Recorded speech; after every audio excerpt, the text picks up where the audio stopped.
नमस्कार। आज हम एक बेहद अहम और ऐतिहासिक फैसले पर चर्चा करने जा रहे हैं, जिसने देश भर के सरकारी कर्मचारियों और पेंशनर्स के बीच एक नई उम्मीद जगा दी है। सुप्रीम कोर्ट ने पश्चिम बंगाल सरकार बनाम कर्मचारियों के मामले में महंगाई भत्ते यानी डीए को लेकर एक ऐसा आदेश दिया है जो मील का पत्थर साबित होगा। इस फैसले के बाद हर तरफ एक ही चर्चा है। क्या पश्चिम बंगाल के इस फैसले से केंद्रीय कर्मचारियों के अटके हुए 18 महीने के लिए एरियर का रास्ता भी साफ हो गया है? आइए इस पूरे मामले के इतिहास, कोर्ट के फैसले और इसके दूरगामी असर को विस्तार से समझते हैं। मामले की शुरुआत साल 2008 से होती है, जब पश्चिम बंगाल सरकार ने 5वें वेतन आयोग का गठन किया था। आयोग ने सिफारिश की थी कि राज्य सरकार भी केंद्र की तर्ज पर महंगाई की मार से बचाने के लिए कर्मचारियों को साल में 2 बार डीए दे। इसे रोपा रोपा रूल्स 2009 फीट में शामिल भी किया गया। लेकिन जब भुगतान की बारी आई तो राज्य सरकार ने फंड की कमी का हवाला देकर आनाकानी शुरू कर दी। ये मामला ट्रिब्यूनल और हाई कोर्ट से होते हुए सुप्रीम कोर्ट तक पहुंचा, जहां राज्य सरकार ने लगातार यही दलील दी कि उनके पास एरियर देने के लिए पैसे नहीं हैं।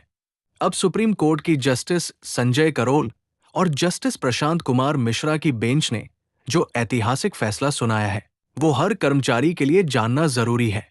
कोर्ट ने स्पष्ट कर दिया है कि महंगाई भत्ता प्राप्त करना कर्मचारियों के पक्ष में एक कानूनी रूप से लागू करने योग्य अधिकार, लीगली एनफोर्सेबल राइट है। ये कोई सरकारी कृपा नहीं है। सुप्रीम कोर्ट ने अपने फैसले में 3 सबसे अहम बातें कही। पहली, डीए की गणना के लिए all India consumer price index एकपाई ही एकमात्र मानक होगा और राज्य सरकार इससे पीछे नहीं हट सकती। दूसरी, एक बार जब किसी व्यक्ति को कोई अधिकार मिल जाता है तो राज्य की वित्तीय नीति या खजाने की कमी का बहाना उस अधिकार को रोकने का आधार नहीं बन सकता। और तीसरी, सुप्रीम कोर्ट ने राज्य सरकार को 2008 से 2019 तक का पूरा बकाया एरियर देने का सख्त आदेश दिया है।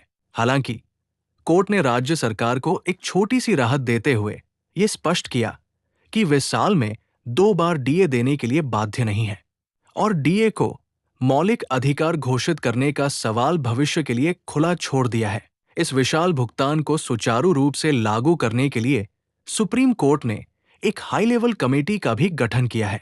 इस कमेटी की अध्यक्ष सुप्रीम कोर्ट की पूर्व जज जस्टिस इंदु मल्होत्रा है। इस कमेटी में झारखंड हाई कोर्ट के पूर्व मुख्य न्यायाधीश और कैग के एक वरिष्ठ अधिकारी भी शामिल हैं।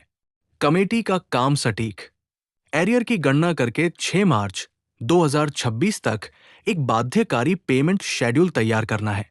कोर्ट ने यह स्पष्ट निर्देश दिया है कि पहली किस्त हर हाल में 31 मार्च 2026 तक कर्मचारियों को मिल जानी चाहिए। अब आते हैं उस सबसे बड़े मुद्दे पर जिसका आप सभी को बेसब्री से इंतजार है। क्या इस फैसले से केंद्रीय कर्मचारियों के कोविड काल के 18 महीने के रुके हुए डीए एरियर का रास्ता साफ होता है? एक्सपर्ट्स और कानूनी जानकारों का मानना है कि सुप्रीम कोर्ट की ये टिप्पणी की वित्तीय संकट किसी कर्मचारी के कानूनी अधिकार को रोकने का आधार नहीं हो सकता। केंद्रीय कर्मचारियों के लिए एक बेहद मजबूत हथियार बन गई है। आपको याद होगा कि कोरोना महामारी के समय केंद्र सरकार ने 18 महीने का एरियर रोकते हुए आर्थिक दबाव का ही हवाला दिया था। अब कर्मचारी यूनियन इस ऐतिहासिक फैसले को एक नजीर यानी प्रेसिडेंट के तौर पर इस्तेमाल कर सकती है। 8वें वेतन आयोग की चल रही चर्चाओं के बीच ये सुप्रीम कोर्ट जजमेंट सरकार पर भारी दबाव बनाने का काम करेगा। यदि 18 महीने के एरियर का मामला भविष्य में अदालत की चौखट तक पहुंचता है तो पश्चिम बंगाल का ये फैसला केंद्रीय कर्मचारियों की जीत का सबसे बड़ा आधार बनेगा। निष्कर्ष ये है कि पश्चिम बंगाल के कर्मचारियों की ये जीत सिर्फ एक राज्य की जीत नहीं है, ये देश के हर उस सरकारी कर्मचारी और पेंशनर की जीत है जो अपने हक की राह देख रहा है। अगर आपको ये जानकारी वैल्यूएबल लगी हो तो इस वीडियो को लाइक करें और अपने सभी कर्मचारी ग्रुप्स व्हाट्सएप, फेसबुक में शेयर करें ताकि सबको उनके अधिकारों की सही जानकारी मिल सके। आप इस फैसले और 18 महीने के एरियर पर क्या सोचते हैं? क्या सरकार को अब बिना देरी के केंद्र के कर्मचारियों का बकाया भी दे देना चाहिए? मुझे कमेंट करके जरूर बताएं। चैनल को सब्सक्राइब करना न भूलें ताकि ऐसी ही दमदार और सच्ची अपडेट्स आपको मिलती रहें। जय हिंद।